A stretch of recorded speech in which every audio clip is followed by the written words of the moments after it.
You have just witnessed an explosion created by firing an M28A2 high-energy anti-tank round into the fuel tank and passenger compartment of an armored personnel carrier. But it is what you didn't see that's important. There was no fire inside. The tank was hit. The company radio net went wild. 2-3's hit, 2-3's hit. We almost lost the momentum of the attack, managed to keep it going. Several minutes after the tank was hit, we got an eerie radio call. This is 2-3, we've been hit, we're okay. And it was that first halon shot that saved their lives.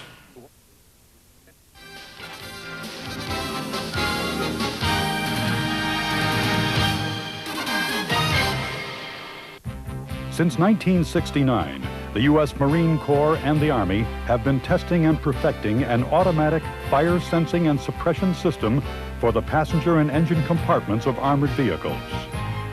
The goal, a system that is reliable, sufficiently fast to snuff out a fire before any passengers are injured, yet responds to no false alarms.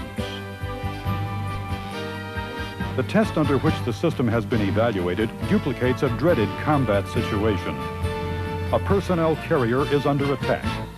An armor-piercing shell scores a hit in the area of the passenger compartment and ruptures a fuel tank. Fuel spews out and explodes. The SBRC system employs highly reliable, fast-reacting components. It consists of three basic elements: a dual-spectrum infrared optical sensor, either the PM3C for heavy armored vehicles or the PM34C discriminating sensor for lighter armored vehicles, control electronics, pressure containers filled with a suppressant agent and fast-reacting valves which release the agent. The eyes and brain of the system are the optical sensor and control amplifier. Both were developed by the Santa Barbara Research Center. When the system sensors and the extinguishers are mounted inside a personnel compartment, a fireball will be automatically detected and suppressed so rapidly that the crew would not be injured due to heat or overpressure. Inhalation of toxic fumes from the event will be eliminated due to the automatic release of the air within the compartment. A recent series of live fire tests conducted at Camp Pendleton, California, by the Marine Corps and Santa Barbara Research Center provided detailed and convincing evidence of the effectiveness of the AAV-7A1 automatic fire sensing and suppression system. A combat-ready AAV-7A1 outfitted with the automatic fire sensing and suppression system was shot through the hull and fuel tank with live RPG-7 rounds. An RPG-7 round is positioned to penetrate the hull and fuel tank and enter the troop compartment.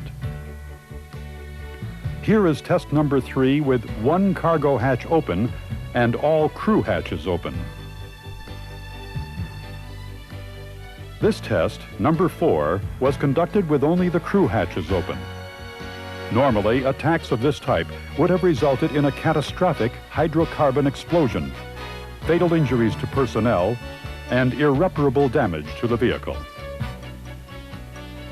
Inspection of the troop compartment immediately following test 3 reveals all mannequins remained in place with no evidence of skin or clothing burns. Supplemental instrumentation, recording pressure and temperature during the test series, supports the visual appearance of the vehicle and simulated troops. To see why the vehicle and personnel were protected from the potentially serious consequences of such an attack, let's re-examine the last 2 tests from inside at 40 times slower than normal speed. The RPG-7 penetrates. Halon attacks the fireball. The fire is extinguished in 135 milliseconds. Next, in test number 4, conducted with cargo hatches closed, the fire is extinguished in only 58 milliseconds. To give you an even better appreciation for the speed at which the inside explosion is suppressed, here is test number 3 repeated in real time. Don't blink. Here it is again. and again.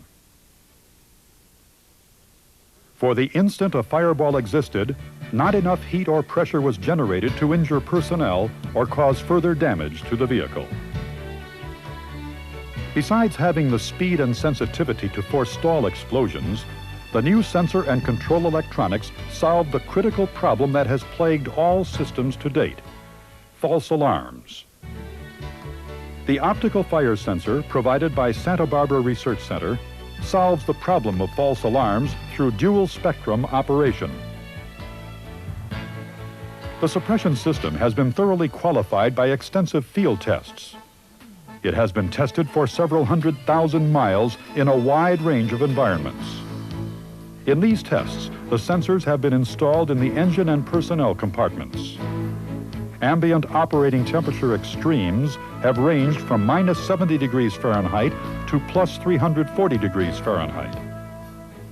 In addition to the Army's M1 built by General Dynamics, the system has been successfully tested in the Marine Corps' AAV-7A1 amphibian personnel carrier and the Bradley fighting vehicle. International allies, too, have recognized the advantages of having an automatic fire sensing and suppression system on board their vehicles. The SBRC system has successfully completed live fire testing internationally in Egypt, South Korea, the Republic of China, and most recently for the Ministry of Defense in Italy. The system is flexible. It can be configured for various military and commercial applications. Boats, aircraft, tanks,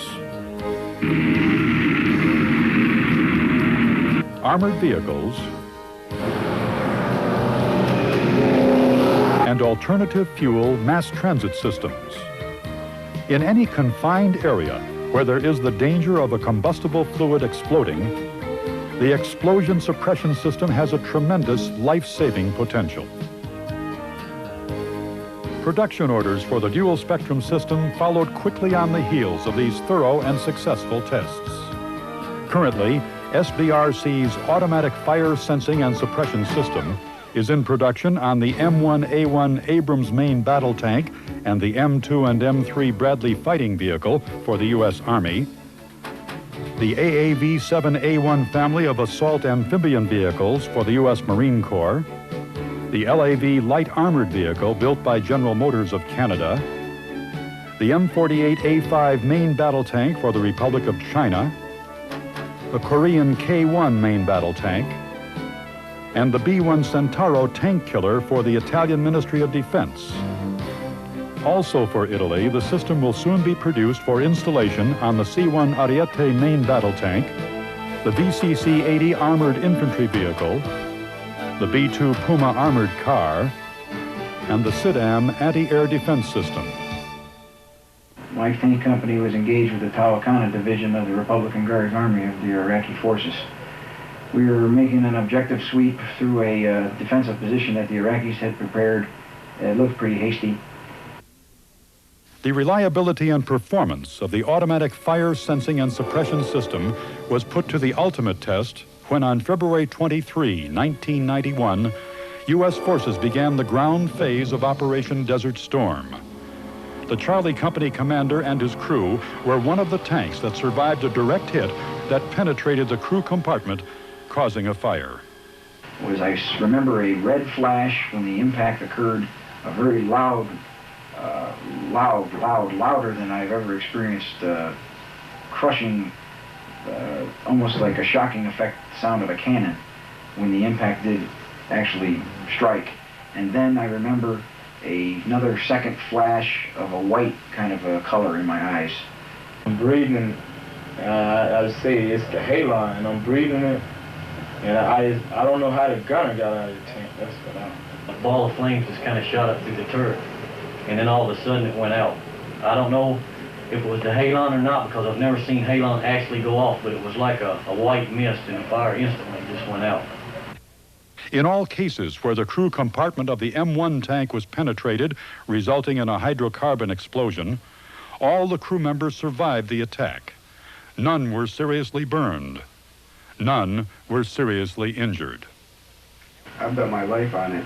I'd go back and do it again. I know that that tank will take a hit anywhere, and the crew can survive. The dual-spectrum automatic fire sensing and suppression system is a fast and reliable system utilizing a proven technology that is false alarm free.